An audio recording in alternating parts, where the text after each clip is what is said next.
آواز آ رہی ہے میری؟ جی آ رہی ہے بالکل. اچھا میں کھڑا ہو جاتا ہوں. مطلب بھائی یہ جو اجلاس ہے وہ ہے مشاورتی اجلاس احتجاج کے حوالے سے. اس کے حوالے سے 2-3 تجاویز ہیں. پہلی تجویز یہ ہے کہ نئے رجسٹرار صاحب آئے ہیں نسیم الدین صاحب, ان سے رابطہ کیا جائے فوراً. اور دوسرے فرنٹ پہ جو احتجاج کیا جا رہا ہے اس کو امپیکٹفل بنانے کے لیے اس کو وسعت دینی پڑے گی آپ کو, کیونکہ الاٹیز سوسائٹی کا بھی افیکٹی ہے, الاٹی بلڈر کا بھی افیکٹی ہے, الاٹی ایل ڈی اے کا بھی افیکٹی ہے, الاٹی ایم ڈی اے کا بھی افیکٹی ہے. تو اس احتجاج کو, اس دھرنے کو امپیکٹفل بنانے کے لیے گو کہ بھلے ٹائم لگ جائے, اس کو وسعت دینے کی ضرورت ہے.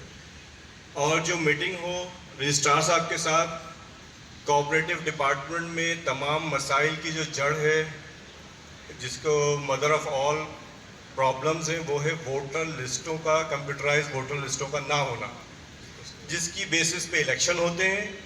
ڈمی ووٹر لسٹوں کی وجہ سے ڈمی لوگ آ جاتے ہیں. تو ہمارا مطالبہ ایک ہونا چاہیے رجسٹرار کوآپریٹو سے کہ آپ فی الفور کمپیوٹرائز ووٹر لسٹیں بنوائیں تمام سوسائٹیز میں. اس کے لیے نوٹس جاری کروائیں اور ان کو ٹائم دیں. جہاں ایڈمنسٹریٹر ہو چاہے کمیٹی ہو, اگر اس کا وہ کمپلائنس نہیں کرتے اس کو فارغ کریں.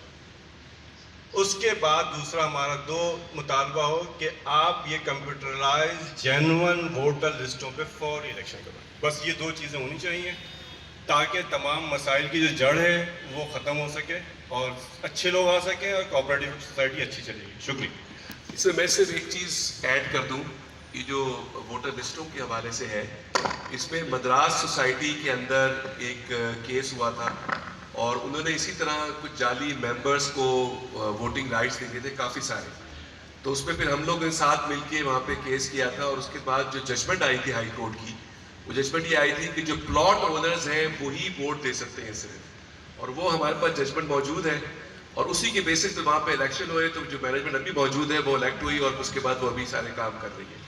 تو یہ ایک کچھ چیزیں دیکھیں, جب ہم ساتھ بیٹھتے ہیں تو بہت ساری, عدنان میں نے بہت اچھی بات کی ہے کہ جی کمپیوٹرائز لسٹیں ہونی چاہیے, لیکن اس کا بھی کوئی نہ کوئی فریم ورک بننا ضروری ہے کہ ووٹر کون ہوگا اس کے اندر. کیونکہ وہ کرتے کیا ہے کہ وہ ممبرس بناتے ہیں سوسائٹی کا, اور ان ممبرس کو جو ہے نا وہ ووٹ دیتے تھے, ان کا ووٹ کا حق مل جاتا ہے ان کو, اور ان کو وہ وہاں کے ووٹرس اس طرح آ جاتے ہیں کہ ممبر بن کے ان کا پلاٹ نہیں ہوتا. لیکن مدراس سوسائٹی کے کیس کے اندر, اور مجھے یاد ہے کہ بالکل الیکشن سے کچھ عرصے پہلے ان کی فیصلہ آیا اور اس فیصلے کے اندر یہ صاف لکھا ہوا تھا کہ جو پلاٹ اونر ہے وہی ووٹ دینے کا اختیار رکھتا ہے. تو یہ ایک اچھی چیزیں ہیں کہ جو ہمارے سامنے موجود ہیں, اور ہم اسی کے اوپر بیس کر کے بات بھی کر رہے ہیں ڈپارٹمنٹ سے. مختلف سوسائٹی کے حوالے سے جو ہماری بات چیت چل رہی ہے اس پہ ہم نے یہی ڈپارٹمنٹ کو کہا ہے کہ جو ججمنٹ ہے آپ کو اس کو فالو کرنا ہے, اور اسی ججمنٹ کو فالو کرتے ہوئے ہم آگے لے کے چلیں گے چیزوں کو. تو یہ کچھ چیزیں تھیں. پہلے ادھر سے ہاتھ اٹھایا ہوا تھا, اگر آپ اجازت دے دیں تو میں ان پہ یہاں پہ کہہ دوں. جی جی جی پلیز پلیز, اس کے بعد آپ بولیے گا, آپ تشخیص کے بعد. جی ہاں.